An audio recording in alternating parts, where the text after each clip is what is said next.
Picture this, a world where some have private jets while others struggle to afford bus fare. Now imagine a system where private businesses rule, driven by the pursuit of profit. That's capitalism in a nutshell. These two forces, capitalism and inequality, are often seen as two peas in a pod. So buckle up because we're about to dive deep into the heart of this complex and often contentious issue.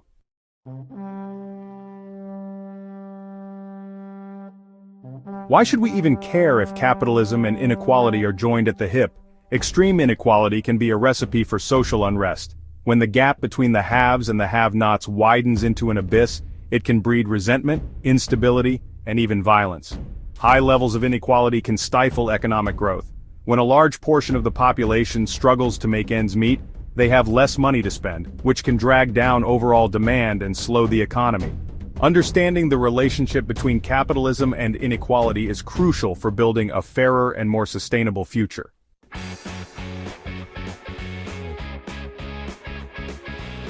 Can capitalism survive without inequality?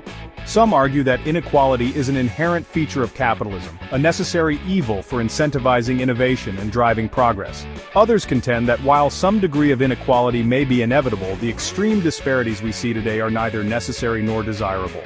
Do we accept vast disparities of wealth as the price of progress? Or do we believe that a fairer, more equitable society is possible even within the framework of capitalism?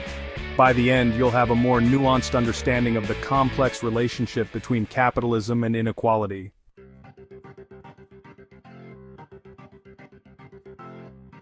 Capitalism, at its core, is a system built on competition. It's like a high-stakes game where individuals and businesses are constantly vying for resources, customers, and ultimately, profit. In this race to the top, some are bound to pull ahead, while others lag behind. This, proponents argue, is the engine that drives innovation, efficiency, and ultimately, economic growth. However, this competitive spirit, while a powerful driver of innovation, can also lead to disparities in wealth and income. Critics argue that factors like systemic discrimination and unequal access to education exacerbate these gaps.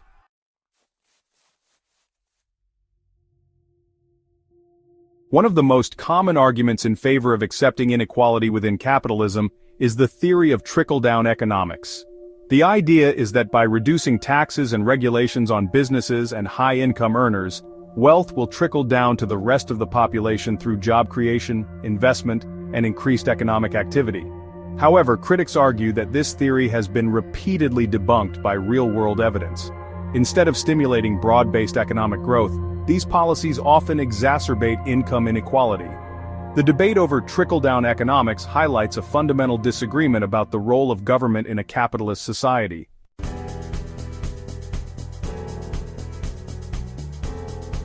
Karl Marx argued that capitalism contains the seeds of its own destruction. He believed that the inherent contradictions within the system, particularly the exploitation of labor and the relentless pursuit of profit, would eventually lead to its downfall. This fundamental conflict, Marx predicted, would eventually lead to a revolution in which the working class would overthrow the capitalist system and establish a more equitable socialist society. While Marx's predictions have not come to pass as he envisioned, his critique of capitalism continues to resonate with many.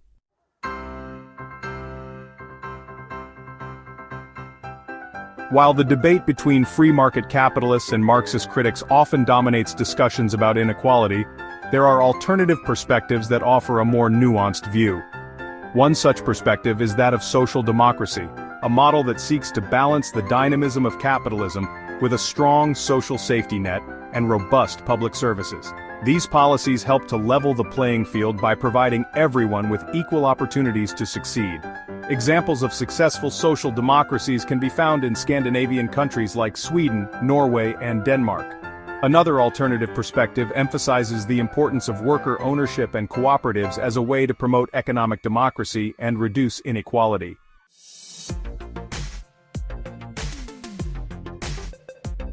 To understand the potential consequences of unchecked capitalism, we need only to look back at the Gilded Age. This era, often romanticized for its entrepreneurial spirit and technological advancements, was also a time of staggering inequality. The Gilded Age serves as a stark reminder that unchecked capitalism can lead to extreme concentrations of wealth and power, undermining social mobility and exacerbating inequality. While the era saw significant technological advancements and economic growth, the benefits were largely concentrated at the top.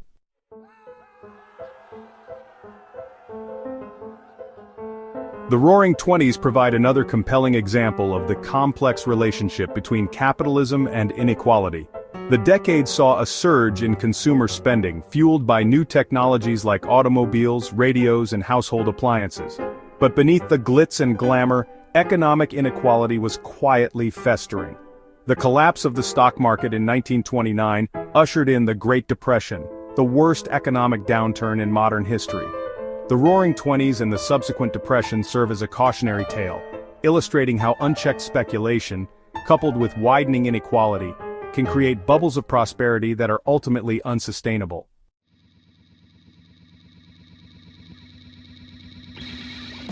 The latter half of the 20th century witnessed the rise of globalization, a process that interconnected economies worldwide. While globalization brought about significant economic growth and lifted millions out of poverty, it also exacerbated income inequality. As companies sought to lower production costs, they often relocated factories and outsourced jobs to countries with lower wages and weaker labor standards. The rise of multinational corporations further contributed to income inequality, often at the expense of workers and communities.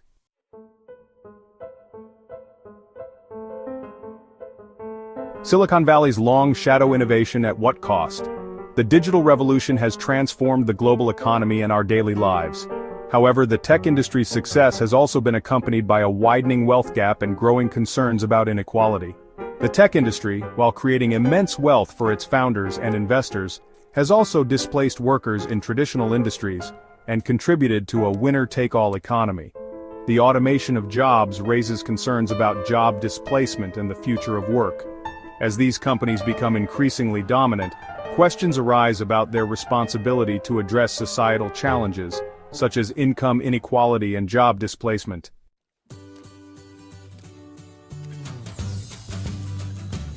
A level playing field. What if everyone started the race evenly? Imagine a world where every child had access to quality education, healthcare, and opportunities to succeed. What if everyone had an equal chance to reach their full potential? This is the promise of a society that prioritizes equality of opportunity. When we level the playing field, we unlock the potential of all members of society. This means investing in early childhood education, ensuring access to affordable healthcare, and creating pathways for upward mobility.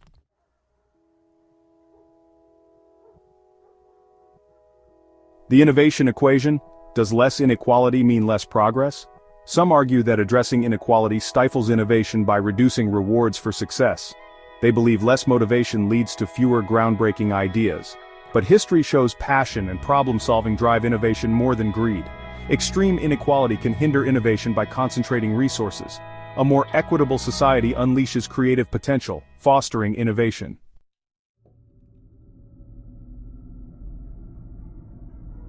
The debate about capitalism and inequality often revolves around economic indicators: GDP growth, productivity, stock market performance. But what about the human cost of inequality? What happens when a society values profit over people, when the pursuit of wealth trumps compassion and empathy? The consequences of unchecked inequality are far-reaching and devastating. High levels of inequality are correlated with a host of social ills, including higher rates of crime, violence, and incarceration. They contribute to poorer health outcomes, shorter life expectancies, and increased rates of mental illness. And they erode social trust, fueling political polarization, and undermining democratic institutions. When people feel left behind, when they see a system rigged against them, it breeds resentment, anger, and despair. It creates a climate of fear and distrust, where people are more likely to turn on each other than to work together to solve common problems. In such an environment, it becomes increasingly difficult to address the very challenges that exacerbate inequality, such as poverty, lack of access to education and healthcare, and systemic discrimination. Addressing inequality is not just about economics, it's about creating a more just, compassionate, and humane society. It's about recognizing the inherent dignity and worth of every human being, and ensuring that everyone has the opportunity to live a full and meaningful life.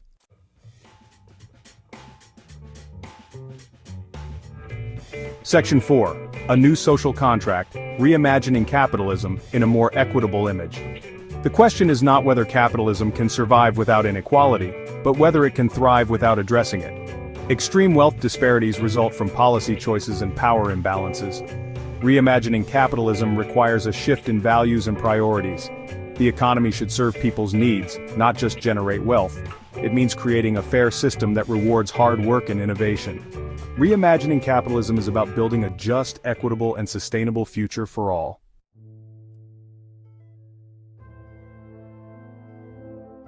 Section 1. The verdict. Can capitalism thrive in a more equitable world? So, after our whirlwind tour of capitalism's tumultuous relationship with inequality, where do we land? Can this economic engine, fueled by competition and individual ambition, actually function if we manage to narrow the gap between the haves and the have-nots? The answer, much like the global economy itself, is complex and doesn't lend itself to easy sound bites. Unbridled, unchecked capitalism, as history has shown us time and again, tends to breed dizzying levels of inequality. It's like a runaway train, leaving a trail of social and economic wreckage in its wake if no one's at the controls. However, to declare capitalism inherently incompatible with a more equitable society is an oversimplification. We've seen glimpses, sparks of possibility, that suggest a more balanced, dare we say, version of capitalism might be within reach. The question isn't whether capitalism can without extreme inequality, it's whether it can. Can it reach its full potential, unleashing innovation and prosperity not just for a select few but for the vast majority? That's the challenge and, frankly, the moral imperative of our time.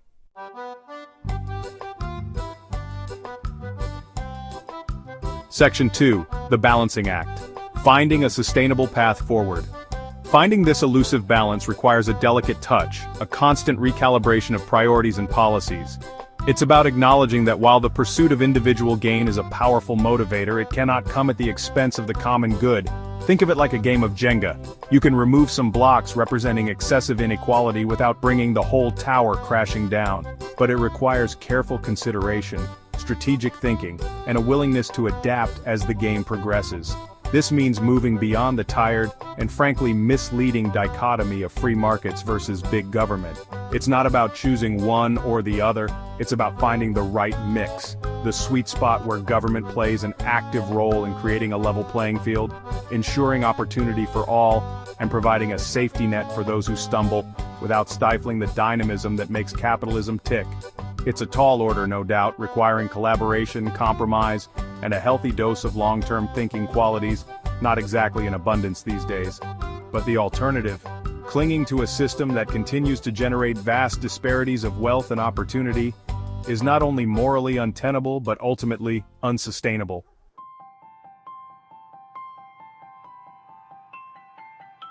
Section 3. A call to action, shaping a future where prosperity is shared. The future of capitalism, and indeed the future of our societies, hinges on our ability to address the issue of inequality head-on. This is not just a task for governments or policymakers, it's a call to action for each and every one of us. As citizens, we must demand better from our elected officials, pushing for policies that promote economic justice, social mobility, and shared prosperity. We must hold corporations accountable for their actions, demanding ethical business practices, fair wages, and a commitment to the well-being of their workers and the communities they serve. As consumers, we can choose to support businesses that align with our values, prioritizing companies that pay their workers fairly, offer sustainable products, and give back to their communities. We can invest our money in ways that promote social good, supporting businesses and organizations working to create a more equitable and just world. And perhaps most importantly, we must engage in open and honest conversations about inequality, challenging our own biases, and listening to the experiences of those who have been marginalized and left behind by the current system. Only by working together, across divides of race, class, and ideology, can we hope to build a future where prosperity is shared, and everyone has the opportunity to reach their full potential.